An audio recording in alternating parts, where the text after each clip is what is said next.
지난주 왕노릇이라고 하는 제목으로 말씀을 전했는데, 지난주 본문에서 소위 위험한 진술이라고 하는 구절이 있습니다. 그게 바로 로마서 5장 20절 말씀인데, 율법이 들어온 것은 범죄를 더하게 하려 함이라. 그러나 죄가 더한 곳에 은혜가 더욱 넘쳤다. 이렇게 말씀을 하십니다. 왜 이것이 위험한 진술일까요? Why is this a dangerous statement? 짐작은 하실 거예요. 그렇죠? 죄가 많은 곳에 은혜도 많구나. 그러면 우리 죄 짓자.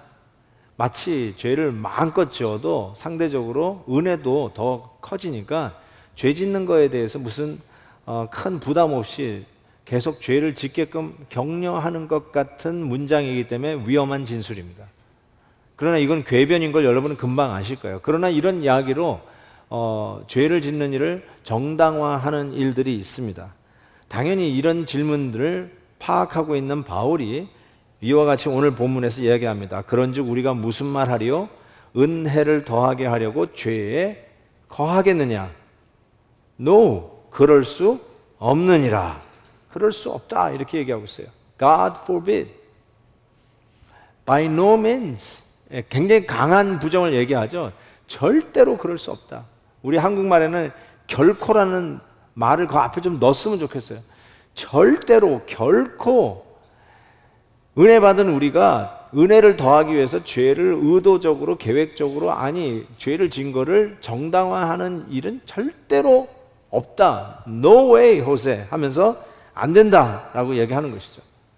그런데 왜 안 되느냐? 그게 나쁜 거기 때문에, 그럴 수 없기 때문에, 이런 게 아니라 그 이유를 이렇게 얘기합니다. 죄에 대하여 죽은 우리가 어찌 그 가운데, 죄 짓는 그 가운데 더 살리요. 우리가 죽었기 때문에 그렇다라고 하는 정확한 근거, 이유를 제시하고 있습니다. 죄에 대해서 죽었다. 그런데 어떻게 우리가 죄를 더 짓겠느냐라고 하는 논리 전개입니다. 죄에 대해서 죽었다? 근데 여러분, 그 말이 벌써 실감이 안 나는 이유는 우리가 예수를 믿음에도 불구하고 여러분은 죄를 짓습니다. 지금도. 안 지은 척 아무리 얼굴을 이렇게 예쁘게 꾸며도 죄를 짓는 사람이라는 걸 알아요. 도대체 그러면 이게 무슨 말일까라고 하는 이 퀘션 마크를 가지고 계속 말씀을 좀 들었으면 좋겠어요. 죄에 대해서 죽었다? 이게 무슨 말이지? 나는 아직도 죄의 유혹과 죄를 짓는 현장에서 살고 있는데. 자, 보세요. 3절 4절에 이거를 설명하면서 기독교인, 크리스찬이 무엇인가에 대한 정의를 내리고 있어요. 그리스도 예수와 합하여, 굉장히 중요한 말이에요. 예수님과 합하여, 유니언을 얘기해요. 세례를 받은 우리는, 크리스찬은 세례 받아요. 어제 예수 믿어서 오늘 세례 아직 못 받은 분은 있을 수 있어도 예수를 정말 믿는 분들은 세례 받게 돼 있어요. 세례 안 받고 2년, 3년, 5년 이렇게 지나가지 않습니다. 예수를 믿으면 세례를 꼭 받게 돼 있어요. 자, 그래서 여기서도 초대교회도 그랬어요. 예수와 합하여 세례를 받은 우리 크리스찬들을 얘기하는데, 우리가 누구냐? 잘 보세요. 그의 죽으심과 합하여 세례를 받은 줄을 알지 못하느냐? 그러므로 우리가 그의 죽으심과 합하여 세례를 받음으로 그와 함께 장사되었나니, 묻혔다는 거죠. 이는 아버지의 영광으로 말미암아 그리스도를 죽은 자 가운데서 살리신 것 같이 우리도 또한 새 생명 가운데서 행하게 하려 함이라. 여기에 기독교인, 크리스찬의 정의, definition이 나오는데, 크리스찬은 누구냐? 예수 그리스도의 십자가와 함께 죄에 대하여 죽은 자다. 그리고 똑같이 예수 그리스도의 부활과 함께 새 생명 가운데서 다시 행하도록 살아난 자가 바로 크리스찬이라는 거예요. 크리스찬이 누구냐? 착한 사람이다, 남을 도와주는 사람이다, 교회를 열심히 다니는 사람이다, 아니면 대대로 기독교 가정이다. 이거는 크리스찬의 정의가 아니에요, 여러분. 그건 절대로 크리스찬의 정의가 아니에요. 크리스찬 정의는 뭐냐면 예수 그리스도와 함께 죄에 대하여 죽고, 또 예수 그리스도와 함께 하나님이 주신 새 생명으로 그의 뜻과 의를 위하여 다시 산 자, 이게 크리스찬의 정의라고 이야기하는 것입니다. 그 외에는 크리스천에 대해서는 다른 정의가 있을 수가 없어요. 이게 크리스천의 정의예요. 그러면서 이 정의에 대해서 설명을 계속합니다. 5절 보세요. 만일 우리가 그의 죽으심과 같은 모양으로 연합한 자가 되었으면 또한 그의 부활과 같은 모양으로 연합한 자도 되리라. 그렇죠? 죽고 사는 자가 됐다는 거죠. 우리가 알거니와 우리의 옛사람이, 예수 믿기 전에 우리를 옛사람이라고 부릅니다.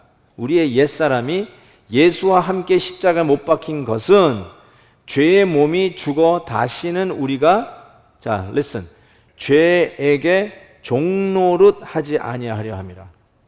우리가 더 이상 죄의 종노릇, slave to sin, 종노릇 하지 않도록 우리가 죄에 대해서 죽은 자가 되었다, 이렇게 이야기하는 것입니다. 지난주 설교 제목이 왕노릇이었어요. 그런데 여기 종노릇이 나왔어요. 그 말이 죄가 왕노릇하고 사망이 왕노릇하는 밑에 우리가 있으니까 우리는 상대적으로 죄가 왕인데 그 죄의 종노릇하고 있는 거예요. 우리 옛사람은 그런 자였어요. 죄의 밑에 죄의 종노릇하는 자였어요. 그때는 여러분에게 선택권이 없어요. 하라 그러면 해야 돼요. 여러분, 종이 무슨 초이스가 있어요? 왕이 하라 그러면 하는 수밖에 없죠. 그런 자가 되는데 예수 그리스도와 함께 죄에 대하여 죽은 자라고 그랬잖아요. 그러니까 절대로 더 이상 은혜를 더하기 위해서 죄를 짓는 이런 일은 있을 수 없다라고 이야기하면서, 왜냐? 우리가 죄에 대해서 죽었다라고 얘기했어요. 죄에 대해서 죽었다는 말이, 아니 나는 아직도 죄를 짓고 죄의 유혹을 받고 있는 그런 현장에 있는데 도대체 이게 무슨 말일까 했는데, 우리는 죄에 더 이상 종노릇하지 않은 자가 되었다는 뜻이에요. 그런 의미에서 우리가 더 이상 뭡니까? 죄가 시키는 대로 죄의 노예, 죄의 종이 되었다는 뜻이 아니고요. 죄를 안 짓는 경지에 이르렀다고 하는 뜻이 아니에요. 죄에 대해서 죽었기 때문에 이제 나는 죄에 대해서 몰라. 죄에 대한 유혹도 몰라. 그게 뭐예요? 하는, 죄에 대해서 마치 완전히 면제받은 것 같은 경지에 이르렀다고 생각하는데 그 뜻이 아니에요. 우리는 죄에 더 이상 종노릇할 필요가 없지, 아직 죄의 영향권 안에 있고 죄를 짓는 유혹이 우리한테 있지만, 그렇지만 옛사람은 죄의 종노릇했지만 이제는 우리는 종노릇할 필요는 없는 자가 되었다는 뜻이 죄에 대해서 죽었다라고 하는 뜻이에요. 자, 이것을요 로이드 존스 목사님이, 마틴 로이드 존스 목사님이, 여러분 아시죠? 그 14년 7개월 동안 로마서를 강해했다라고 하는 그 목사님이 이 부분을 어떻게 풀었는가 한번 봤더니 이런 예를 들었어요. 미국의 그 남북 전쟁을 통해서 결국 아브라함 링컨 대통령이 노예 제도를 폐지하지 않습니까? 그 예를 이야기하면서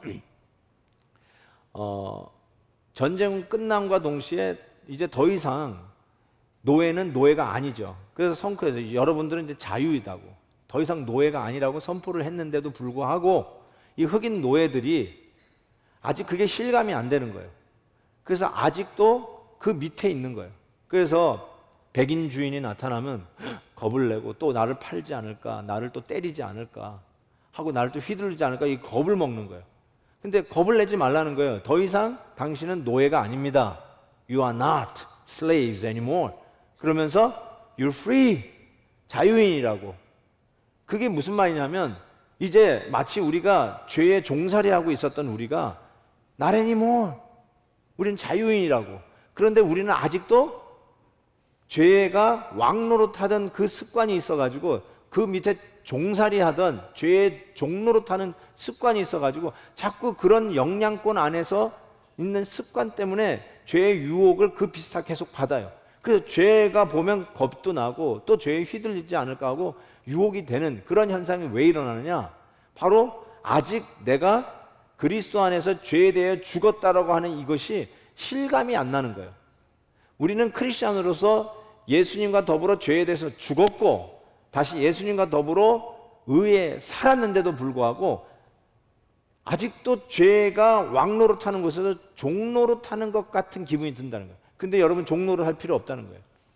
종이었으면 여러분에게 선택권이 없어요. 근데 지금은 옛날 습관은 있을지 몰라도 종이 아니라니까요. 노예가 아니라니까요.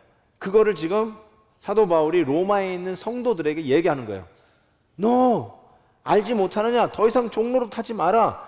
종이 아니다. 노예가 아니다. 자유인이다. 예수 그리스도 안에서 이미 죄에 대한 죽었고 장사되었다. 그거 지금 얘기하고 있는 거예요. 그 뜻이에요. 또 한 가지 한번 보시면 예수 그리스도와 합하여 우리가 다시 죽은 지 사흘 만에 부활하신 예수님의 능력과 더불어 하나님의 의로 산 자가 되었는데 8절 보세요. 우리가 그리스도와 함께 죽었으면 또한 그와 함께 살 줄 믿노니. 똑같이 예수님과 함께 죽은 자였는데 우리는 예수님과 함께 산 자가 되었다는 걸 믿어야 합니다. 그게 우리예요. 아멘. 4절 보세요. 그리스도를 죽은 자 가운데서 살리신과 같이 우리로 또한 새 생명 가운데서 행하게 하려 함이라. 그렇죠? 완전히 다른 삶을 살도록 다시 일으켰다는 것이죠. 그 다음에 포인트가 9절에 있는데 그렇게 해서 우리가 더 이상 사망이 주장하지 못할 줄을 알미로다. 더 이상 사망이 우리를 주장, 마스터 혹은 도미니언 하지 못하도록 옮기셨다는 뜻이에요.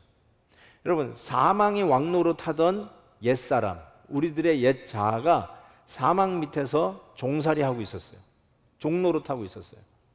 그런데 우리가 지금 죄에 대하여 죽고 예수님의 부활과 함께 살아났다라는 의미는 사망이 더 이상 우리에게 왕노릇 못해요.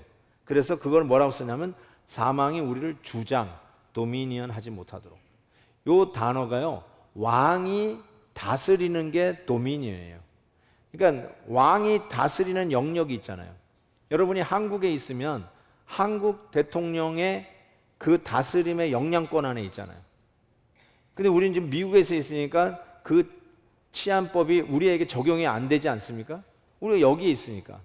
그러니까 그 영역, 사망이 다스리는 영역에서, 그 도미니언에서부터 우리가 옮겨졌다는 뜻이에요. 그래서 제가 죄에 대해서 죽었다는 그 의미를 이렇게 정의합니다.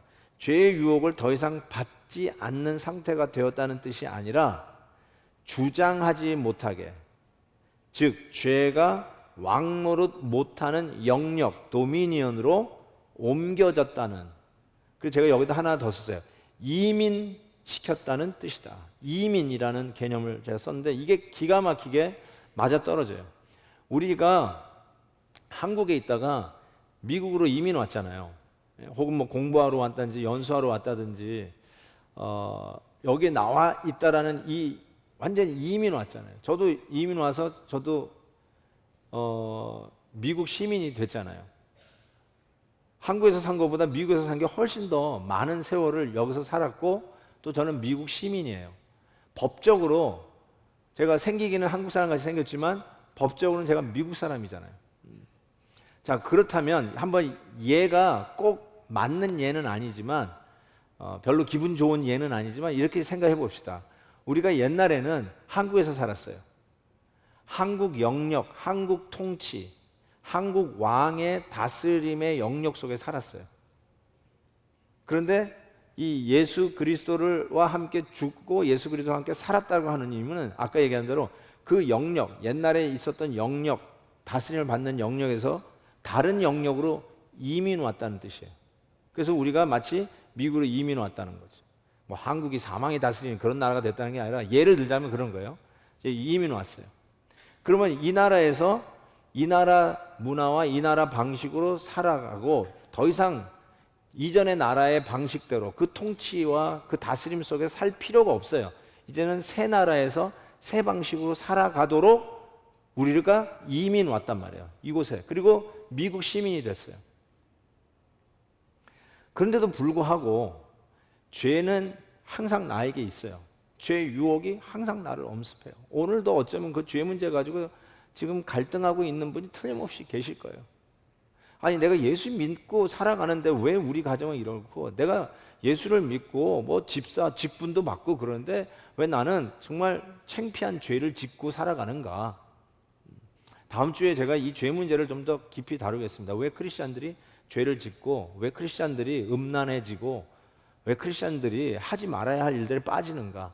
크리스천이면도 분명하고, 근데도 왜 그런가? 그거 좀 더 깊이 짚어보려고 합니다. 근데 그런 죄의 문제가 우리 현실적으로 있잖아요, 지금. 뭐 정말 죄를 안 짓는 면제받는 그런 상태에 돌아가는 게 아니잖아요, 우리가. 항상 유혹이 있잖아요. 그런데 마치 우리가 사망이 왕노릇하는 영역, 도미니언에 있지 아니하고 이제는 하나님이 왕노릇하는, 은혜가 왕노릇하는 지역으로 우리가 이민을 왔음에도 불구하고 왜 자꾸 사망이 왕노릇하는 이 죄의 영향을 계속 받느냐는 것이죠. 그게 바로 이민 온 우리들의 모습에서 저는 잘 이해될 수 있다고 생각해요. 저는 여기서 산 게 훨씬 많아요. 미국에서 훨씬 오래 살았어요. 그러면 여기 오면은 일단 여러분이 영어를 배우셔야 돼요. 그렇죠? 영어를 배우셔야 돼요. 그리고 미국 음식을 더 많이 먹게 돼요. 한국 식당보다 미국 식당이 더 많으니까 미국 식당을 더 많이 가게 될 것입니다. 제가 그래도 동부 살 때만 해도 제가 그래도 영어만 쓰고 살았는데 여기 이사 온 이후로 영어를 쓸 기회가 없어가지고 지금 영어가 지금 자꾸 실력이 줄고 있는데, 그래도 여러분 여기 오면은 미국말 영어 써야 되죠. 미국 음식 먹어야 되잖아요. 그리고 예의, 에티켓도 해야 되잖아요. 그렇죠? 뭐예요? 트름하면 excuse me. 또 뭐 하다가 oops, excuse me. 이런 거는 금방 배우시대요. oops, 그거 왜 이렇게 잘하세요? 그런데 그런 걸 이렇게 익히면서 미국화 되잖아요. 근데 안 바뀌는 것들이 아직도 있단 말이죠. 아침에는 오믈렛을 먹어야 되잖아요. 점심에는 샌드위치 드시고 저녁에는 좀 스테이크를 쓸면서 좀 미국 음식을 드셔야 되는데, 여기서 산지 얼마나 되셨는데 아직도 된장찌개 먹고 김치찌개 사모하시잖아요. 저는요 아침에 누룽지 밥을 먹는 게 그렇게 맛있어요.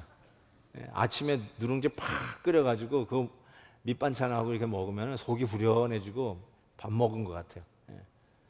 점심에는 칼국수 먹고 저녁에는 김치찌개 먹고, 그런 게 자꾸 이렇게 입에 땡겨요. 아니 나이가 들수록 왜 그런 게 더 땡기는지 모르겠어요. 또 한국에 가면 또 오믈렛 먹고 싶어. 이상해져. 사람이 이상해져요. 한국에 가면 이 아메리칸 브렉퍼스트를 또 먹고 싶어요. 지금도 먹고 싶으면은 이렇게 파나라나 이 파니니 아니면 데니스가 가지고 아메리칸 브렉퍼스트를 먹습니다. 그게 너무 맛있어요. 또 먹고 싶어요, 어떨 때는.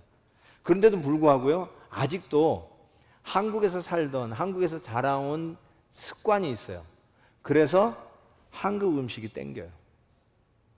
아직도 그냥 그 문화 속에서 살아요. 그렇죠? 정확하게 우리가 이민은 왔지만 아직도 이전 나라의 습관과 영향권 안에 있다라고 이야기한다면, 정확하게 지금 그리스도와 더불어 죄에 대해서는 죽고 하나님의 의로 다시 살았음에도 불구하고 왜 우리 앞에 죄라고 하는 현실이 계속해서 우리를 엄습하는가? 왜냐하면 우리가 아직 옛날에 살던 그 통치의 영향권 안에서 그 습관과 그 관성의 법칙이요 무섭게 남아있기 때문에 그래요.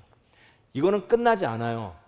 천국 갈 때까지 하나님 나라의 다스림을 100% 받는 그 통치는 그 나라 갈 때까지 끝나지 않습니다. 계속해서 이걸 받는 거예요. 자, 여러분, having said that, 그러면 여러분 주위에 크리스천 형제들, 자매들이 있는데 죄를 짓고 있는 걸 알게 됐어요. 뭐라고 충고를 하시겠어요? 아니면 여러분 자녀들이 주일학교에서 쭉 컸어요. 크리스천이에요. 여러분 자녀들도 세례 받았어요. 그런데 자녀들이 하나님 앞에서 바른 길을 가지 않아요. 죄를 지어요. 뭐라고 말씀하시겠어요? 뭐라고 얘기하시겠어요? 너 그러면 안 돼. 똑바로 살아. 이렇게 얘기하지 않겠어요? 아니 네가 어떻게 그럴 수 있느냐? 똑바로 살아. 앞으로 일찍 일어나고 스케줄대로 살고 이제 엄마 아빠 말 꼭 들으면서 이제는 학교 빠지지 말고 똑바로 해. 이런 얘기 하지 않겠어요? Shape up. Change your heart, change your attitude, change your behavior. 그런 얘기 할 거 아니에요. 그런데 여러분, 사도 바울은 뭐라고 얘기할 것 같아요? 지금 크리스천인데도 죄에 대해서는 죽고 하나님의 의에 대해서는 함께 산 자가 되었는데도 죄의 문제가 틀림없이 우리 문턱에 있고 그것 때문에 갈등하고 있는 성도들, 아니 그 죄에 빠져 있는 사람들, 죄가 완전히 엄습해가지고 죄 속에 있는 사람들, 그런 크리스천들에게 뭐라고 얘기하겠어요? 정신 차려, 똑바로 살아? 그러냐고요? 아니에요. 11절 보세요. 이렇게 얘기하고 있어요. 이와 같이 너희도 너희 자신을 죄에 대하여는 죽은 자요, 그리스도 예수 안에서 하나님께 대하여는 살아있는 자로, 그 다음 말이에요. 똑바로 살아라 아니라 여길지어다, 이 단어요. 여길지어다, consider, 여길지어다, count yourself, consider yourself. 아니 이게 뭐 별로 대단한 것 같지도 않은 이 말인데, 이 consider라는 말이 로마서에 19번 나옵니다. 그 말은 이 단어가 너무 중요하다는 거예요. 너무너무 중요하다는 거예요. 죄에 대해 죽고 의에 대해 산 우리가 오늘도 매일같이 죄의 문제하고 씨름하고 갈등하고 있는데, 그 갈등의 현장에서 우리를 일으킬 수 있는 유일한 힘이 똑바로 살아라 하는 이런 잔소리를 들으면서 일어나는 게 아니라, 이거를 consider, 뭘 consider 하느냐, 뭘 여기라 하느냐, 우리는 그리스도에게 죽은 자요, 그리스도와 함께 죄에 대하여 죽은 자요, 그리스도와 함께 의로 다시 산 자라는 이 statement, 이 명제, 이 proposition, 이거를 consider, 계속해서 생각하라는 것입니다. 생각하라. 여러분, 그래서 이 여기라라는 말이 이게 왜 이렇게 중요할까? 좀 많이 묵상을 하셔야 돼요. 이게 우리에게는 훈련이 안 돼 있는 부분 중에 하나예요. We don't brainstorm with this. Consider, consider, consider. 여러분 consider 안 하는 거예요. 그리고 로마 교회 성도들도 consider 안 했어요. 그래서 문장을 보세요. 우리가 누군지 모르느냐? 지금 바울의 그 액센트를 보세요. 우리는 예수와 더불어 세례와 더불어 죽은 자고 세례와 더불어 다시 의로 산 자인 걸 알지 못하느냐? You Christians, you forgot. You forgot about this. 이거 잊어버렸다는 거예요. Consider, 계속 하라는 거예요. 그러면서 이야기하는데, 여러분 명령보다 서술이 더 강해요. 전 그거를 여기서 확실히 다시 한번 확인했어요. 명령문보다 서술, 조금 더 테크니컬한 단어를 쓴다면 명제가 더 강합니다. 이렇게 살아라 라는 말보다 나는 누구이다 라는 것이 훨씬 더 강해요. 내가 누구인가를 이야기하는 명제가 훨씬 더 강해요. 예를 들면 노래를 잘해라, 노래 좀 잘해라 라고 하는, 이거 명령 아니에요. 노래 좀 기술을 익혀서 좀 잘해라 라고 하는 이 명령문이 가지고 있는 그 힘보다 더 강한 게 뭐냐면 나는 가수이다, 이게 더 강해요. 나는 가수이다, 여러분 옛날 프로그램에서 또 다 지나가지고 감각이 없으실지 모르겠는데, 여러분 가수들이 나는 가수이다에 나와가지고 그 퍼포밍을 했잖아요. 그게 얼마나 기가 막혔는지 아세요? 저도 그거 팔로우 하느라고 너무너무 재밌어가지고. 근데 그것 때문에 많은 이 노래하는 프로그램들이 확 열려버렸어요. 아주 대히트를 쳤잖아요. 근데 그 가수들이 이런 얘기 하더라고요. 자기가 자기 리사이트를 할 때보다 나는 가수이다 나와서 노래할 때가 더 긴장이 된대요. 그리고 나는 가수이다 나와서 노래를 더 잘해, 실은. 훨씬 더 잘해요. 자, 보세요. 가수에게 너 노래 좀 잘해라 라고 하는 명령문보다 훨씬 더 강한 메시지와 힘과 그 노래나 잘해라 하는 그 말에서 포함될 수 없는 수많은 내용들이 그 서술, 명제, 프로포지션에 다 있어요. 나는 가수이다. 이 안에 다 들어가 있어요. 이 두란노에서 하는 그 아버지 학교 보시면 시작을 이렇게 해요. 하나님, 나는 아버지입니다. 이걸로 시작해요. 별거 아닌 것 같은데 그거 할 때마다 엄청나게 힘을 얻어요. 하나님, 나는 아버지입니다. 이제 아버지 됐으니까 좀 빨리 아이들하고 시간 좀 보내고 좀 다정한 아빠가 좀 되세요 라고 하는 명령문보다 훨씬 더 많은 양을 포함하면서도 그 명령문이 포함하지 않는 엄청난 파워를 이야기하는 게 뭐냐면 나는 아버지입니다. 여러분, 우리 성도들로 한번 들어가 봅시다. 적용을 한번 해볼게요. 실은 지난 수요 말씀 여행 때 우리 성도들이 가질 수 있는 타이틀 중에 뭐 장로님, 목사님, 뭐 집사님, 권사님 이런 타이틀보다 더 중요한 타이틀이 있다고 그랬어요. 그게 뭐죠? 뭐 왔어야 알죠. 왔어야 알죠. 예? 수요 말씀 여행 와야 알지. 성도입니다. 성도. 우리가 가진 가장 위대하고 고상한 타이틀이 있다면 성도예요. 성도. 나는 성도입니다. 그래서 김한효 성도 이렇게 불림을 받는 것을 부끄러워하시거나 마치 나를 열등하게 대우한다 생각은 꿈에도 생각하지 마셔야 돼요. 장로, 목사 이런 타이틀보다 훨씬 더 탁월하고 고상한 타이틀이 성도라는 타이틀이에요. You are saint. saint예요, saint. 그래서 우리에게 가장 중요한 그 명제가 뭐냐면 나는 성도입니다 라고 하는 타이틀이에요. 나는 성도입니다.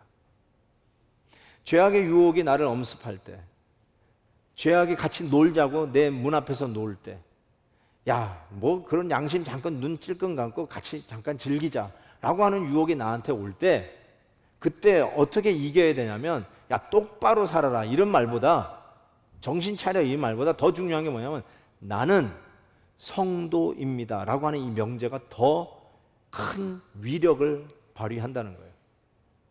자, 보세요. 목사가 돼가지고 점점점. 그 다음에 나오는 말 여러분이 아시죠? 목사가 돼가지고 점점점.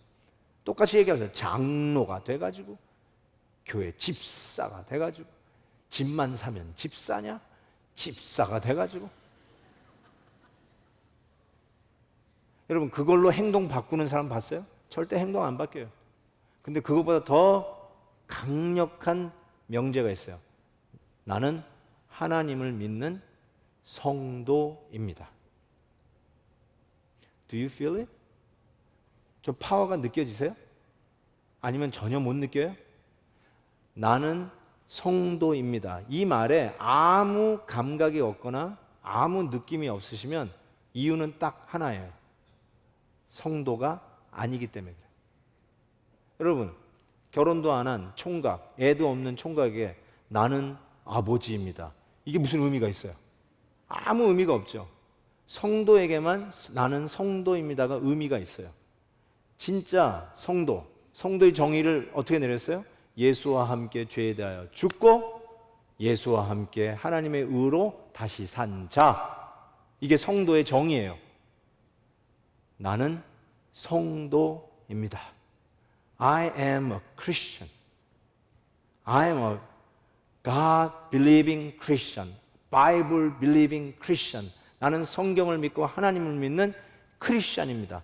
이게 내 앞에 엄습하고 있는 죄악의 유혹을 넉넉히 치고 이길 수 있는 힘이 된다니까요. 그래서 행동을 바꿔라. 앞으로 나올 거예요. 로마서에 나와요. 똑바로 살아라. 나와요. 그 얘기 나와요. 그런데 우리는 그 얘기를 먼저 하고 싶은데 바울은 이렇게 얘기하는 거예요. 우리가 누구인지를 알라. 성도가 누구인지를 알라. 그러면서 consider. 그래서 존 스타트 목사님 같은 경우는 Man Made New라고 하는 책에서 성도는 크리스천의 거룩한 삶의 비밀은 마음 / 생각. 왜냐하면 마음 하면 여러분 자꾸 하트를 생각하니까 마인드에 달려있다고 얘기해요. The secret of holy living for the Christian lies in the mind. 마인드예요. 로마서 나중에 12장 가시면 너희는 이 세대를 본받지 말고 오직 마음을 새롭게 함으로 이렇게 나가요. 생활의 변화를 마음을 새롭게 하래요. 그때도 가슴을 만지시면 안 돼요. 머리를 만지셔야 돼요. Renew your heart가 아니에요. Renew your mind예요. mind. 생각을 바꾸란 말이에요. 명제를 기억하라는 거예요. 내가 누구인지를 그 proposition을 consider. That's who I am. 그거 기억하라는 거예요. 그것이 오늘 성도가 죄의 유혹을 넘을 수 있는 힘이에요. 그게 어마어마한 힘이에요. 나는 아버지입니다. 나는 군인입니다. 나는 소방대원입니다. 나는 어머니입니다. 나는 목사입니다. 나는 성도입니다. 이게 오늘을 어떻게 살아가는지 힘을 줘요. 죄악을 물리칠 수 있는 힘을 줘요. 죄를 어떻게 극복하냐고요? 다음 주에 더 구체적으로 다루겠어요.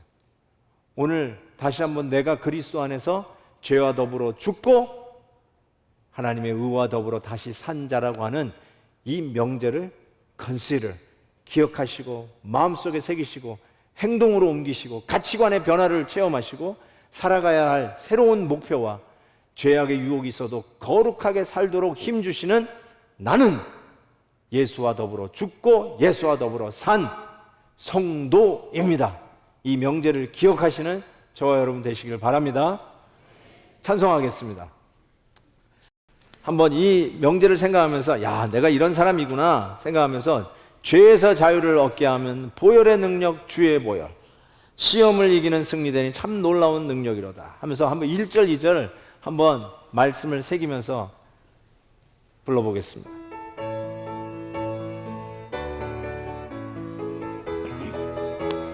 죄에서 자유를 얻게 함은 보혈의 능력 주의 보혈, 시험을 이기는 승리되니 참 놀라운 능력이로다. 아멘. 주의 보혈 능력이 있도다. 주의 피 믿으오. 주의 보혈 그 어린 양의 매우 귀중한 피로다. 육체의 정욕을 이길 힘은 보혈의 능력 주의 보혈, 정결한 마음을 얻게 하니 참 놀라운 능력이로다. 아멘. 주의 보혈 능력이 있도다. 주의 피 믿으오. 주의 보혈 그 어린 양의 매우 귀중. 아멘. 구주의 십자가 보혈로 아멘. 내 죄를 씻으. 아멘. 찬송합시다. 할렐루야. 찬송합시다.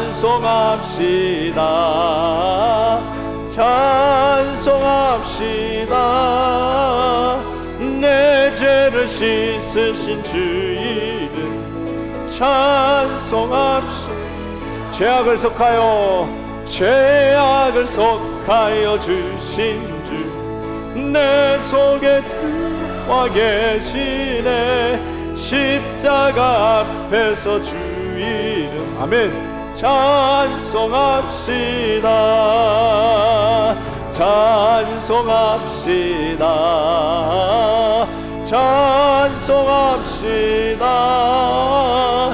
내 죄를 씻으신 주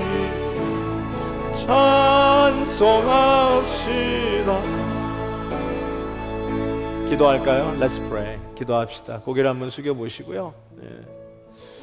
Consider, 여기라. 뭘 여겨요?